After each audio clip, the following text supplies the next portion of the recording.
गिर सकते हैं, आप ठोकर खा के लड़खड़ा सकते हैं, लेकिन संभालने वाले हरि हैं। आप अपना कमर पुनः कसिए और आगे बढ़िए, तो आप इन द्वंद्वों पर विजय प्राप्त करके भगवत साक्षात्कार की योग्यता इसी जन्म में प्राप्त कर लेंगे। घबराना नहीं है, ये हृदय की बात कह रहे हैं। ऐसी परिस्थितियां आती हैं कि साधक को अपने इष्ट पर गुस्सा आता है, क्योंकि अब लड़े तो किससे लड़े।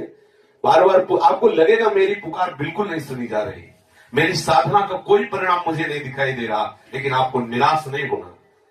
आप खुद इसका, कल ही किसी साधक ने बताया कि सदगुरुदेव भगवान ने कहा, हरि प्रतिक्षण तुम्हें देख रहे हैं, तुम्हारी एक एक चेष्टा का हिसाब हरि करेंगे। आप ऐसा मत सोचिए कि आप जो कर रहे हैं हरि जान नहीं रहे, अच्छा या बुरा। यदि आप भगवत भजन कर रहे हैं, आप प्रभु के लिए रो रहे हैं, तो आप ये समझ लीजिए कि हरि आपको देख रहे हैं। आप ऐसा मत सोचिए कि आप एकांत में रो रहे हैं, कौन जानता है आपको। आप जिनके लिए रो रहे हैं वो एक एक आंसू का हिसाब चुकाएंगे। ऐसे बेईमान नहीं है कि आप उनके लिए रो और वो ऐसे।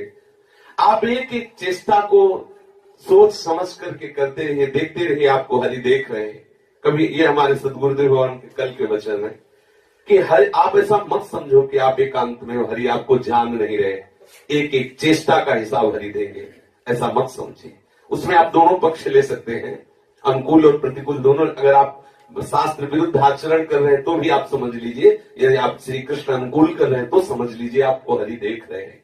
हमें पूरा विश्वास करना है कि मुझे निश्चित भगवत प्राप्ति होगी, भगवत कृपा से होगी। हम चाहे 1000 बार गिरे, लेकिन हम इस बात को नहीं छोड़ सकते कि मुझे भगवत प्राप्ति अब नहीं होगी, कभी नहीं। हाँ, बस यही अंदर हमारे अंदर व्याकुलता बढ़ती है, कब मिलेंगे कब मिलेंगे, तो इसी कब मिलेंगे वो मिल जाएंगे पक्का।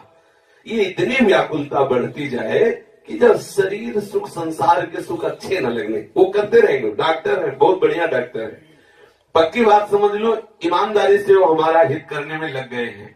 मंगल भवन है, अमंगल नहीं हो सकता। हमारे साथ जो भी व्यवहार हो रहा है वो हमारे योग्य है। वो कहीं न कहीं हमको शरीर संसार से घोर वैराग्य दिला के ही रखेंगे। और जहां ऐसा हुआ, ये उन्हीं की चाल है। हमारा गिरना भी एक उठने का एक लक्षण है। आप अंदर की बात कह रहा हूं, साधक का एक बार मुंह खाना भी उसके उठने का एक लक्षण है, उसके ऊपर भूमिका में पहुंचने की एक दशा है। घबराने की आवश्यकता नहीं है। आप जिस परिस्थिति में हो, हरि की नजर में हो। जो भी परिस्थिति दी जा रही है हरि के द्वारा दी जा रही। आप चाहे जितना जैसी भी परिस्थिति हो, घबराना नहीं, प्रभु आपके समीप है और आपको निश्चित भगवत प्राप्ति होगी। इसलिए हृदय की बात बोल रहा हूं, क्योंकि ऐसी स्थितियां आती है कि साधक अपने को बिल्कुल असमर्थ पाता है। उस समय उसको लगता है मैं किससे बताऊं अपने हृदय की बात, किससे कहूं।